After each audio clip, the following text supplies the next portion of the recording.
I made a video a while back called How to Trade Options for Beginners on Robinhood. I talked about the basics of options trading and how to buy, call, and put options. I received a ton of really positive feedback on that video, with lots of people saying it was the best video they had seen on options trading. And that's why I wanted to make it. I've seen a lot of the other YouTube videos on options trading, and I feel like not many people have done a good job simply and concisely explaining how to trade options with real examples. So I wanted to make another video on how to trade options on Robinhood, but this time focusing on how to sell call options. I'm going to talk about the basics of selling call options and why you'd even want to sell call options in the first place. I'm also going to run through some examples of selling call options on Robinhood, which is the part of the video that I think you might find most useful. And I'll also be explaining how to actually calculate your potential profits and losses on a trade. And just remember that yes, trading options can make you a very substantial amount of money, but it is also very, very risky, and you can lose your entire investment really quickly. So just keep that in mind, that it's not for complete beginner investors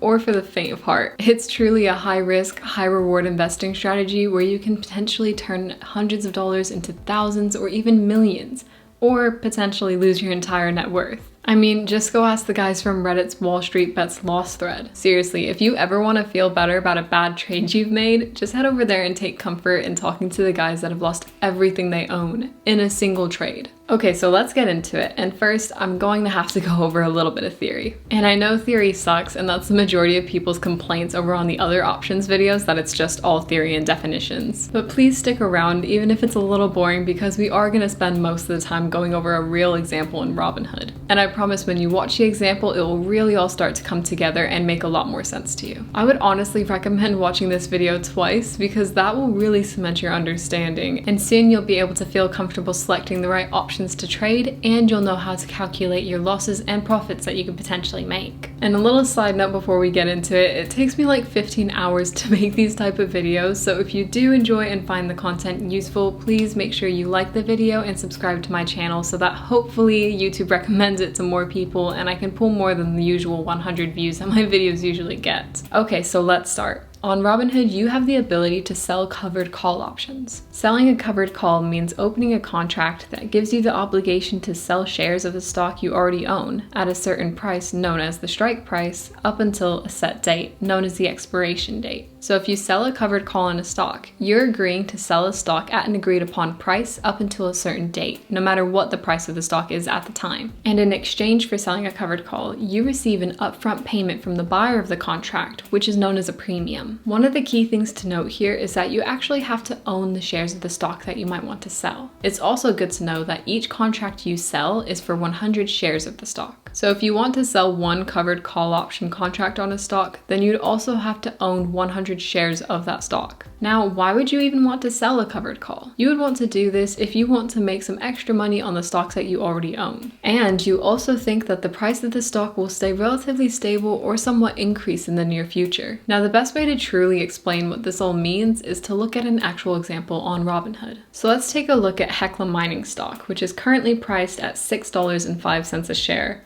Let's say we buy or already own 100 shares of the stock for $605 because we believe it's a great stock that will do well in the long term. But if we think in the near term that Hecla Mining's price will stay relatively stable or go up slightly, and we want to make some additional income from owning this stock, then we can consider selling a covered call option contract. This will enter us into an agreement to potentially sell our 100 shares of Hecla Mining stock at a certain price or before a certain date. So let's click on Trade and Trade Options, then make sure you have Sell and Call selected.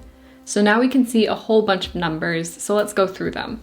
The large white number is what we call the strike price, which is the price at which you're required to sell your shares if the call is exercised.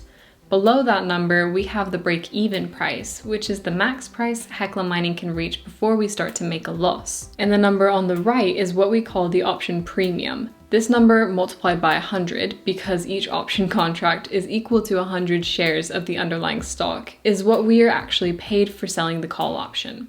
So in the case of the $6 option, the premium is 19 cents. So if we multiply that number by 100, the amount of cash we will receive upfront for selling the contract is $19. Each of these rows here are separate options contracts. So now let's look at one of these options. Let's imagine we believe Hecla Mining, which is currently priced at $6.05 a share, will stay around that $6 price or maybe increase slightly in the near future. The next thing we must do is choose one of the expiration dates found at the top of the screen. It's useful to know that the further away the expiration date is, the riskier and less likely we are to profit from the contract.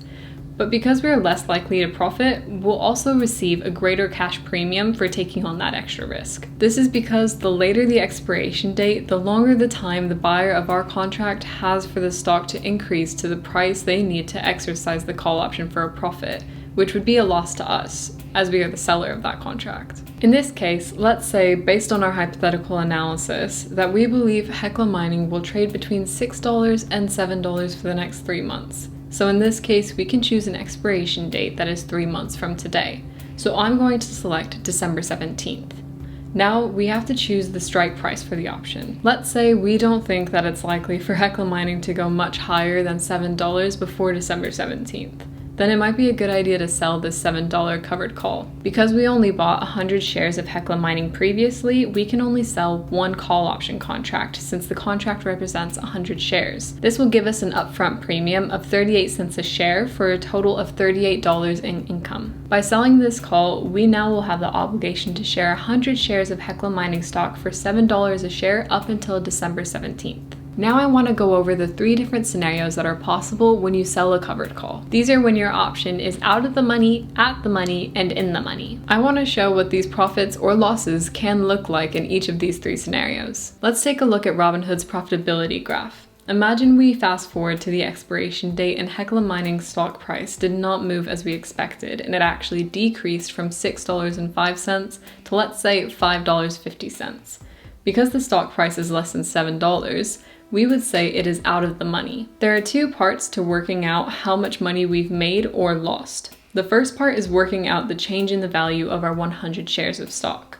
To calculate this, we have to take the current stock price, which would be $5.50, and subtract the price we paid for it, which is $6.05, and then multiply this by the 100 shares we own, which equals negative $55. The second part to the calculation is then adding in the premium we received upfront for selling the covered call. In this case, we received $38 in premium, so if we add $38 to the $55 loss because the stock price went down, then in total we made a $17 loss. I think this is where a lot of beginners get tripped up because the profitability graph on Robinhood shows that if the stock price goes down, then we make a profit of $38. But the graph is only including the profit or loss for the covered call and does not factor in the profit or loss from the stock that we own. And this is one of the reasons you might want to sell a covered call option, because you'll notice that our $55 loss was actually offset by the $38 premium we received, so that only lost us $17. Whereas if we didn't sell the call option, we would have lost $55. Okay, so moving on to the next scenario. Let's assume that our prediction that Hecla Mining would trade between $6 and $7 was correct, and now 3 months later, Hecla Mining is $7, which is our strike price. Since this is at the $7 strike price, the call should expire worthless to the buyer. So like I mentioned in the last example, your gain per share is the current stock price, which is $7, minus the $6.05 we paid for the stock, multiplied by our 100 shares for a gain of $95. To calculate our total profit, we add the $38 premium for selling the contract, which equals $133. And if we hadn't sold the call option, we would have made only $95 profit from our 100 shares of stock, increasing by 95 cents. Okay, so let's move on to our last scenario. Let's assume our prediction was incorrect and actually Hecla Mining substantially increases in price and closes at $7.50 on the expiration date. Since this is above our $7 strike price, we would say that it is in the money, which means that the buyer will exercise the call option to our misfortune. Your gain per share is the $7 strike price minus the price we paid, which is the $6.05, multiplied by the 100 shares we own, which comes out to $95. And of course, we also receive the $38 premium for selling the call, so our total gain is $133.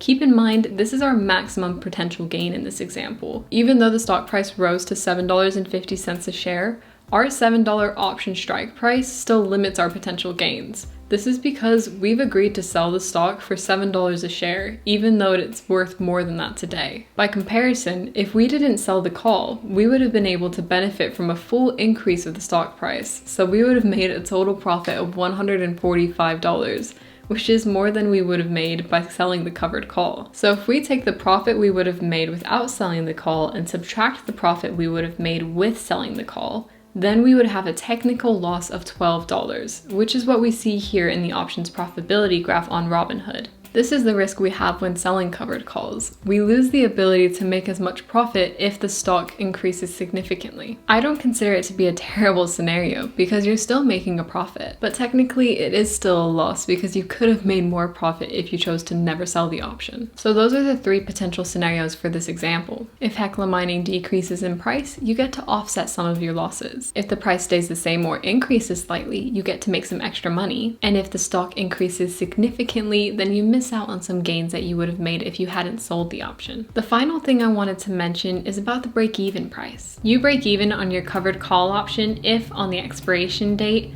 the stock closes at the $7 strike price plus the 38-cent premium per share. But remember, this graph is specifically for the call option itself. If we want to calculate the total break-even price, then we have to include how much profit or loss we make from the change in the price of the stock that we own. To calculate this, we take the original price we paid for the stock, which is $6.05, minus the 38-cent premium we received per share for selling the call. So in this case, our total break-even price would be $5.67. This is because we received a $38 premium for selling the call, but then our 100 shares decreased in price by 38 cents each, so overall our profit is $0. And that's everything I wanted to include in this video about how to sell call options on Robinhood. If you want to see another video like this about how to sell put options on Robinhood, then let me know down in the comments below. Also, make sure to drop a like on the video if you did find it helpful, and I'll see you in the next one. Take care.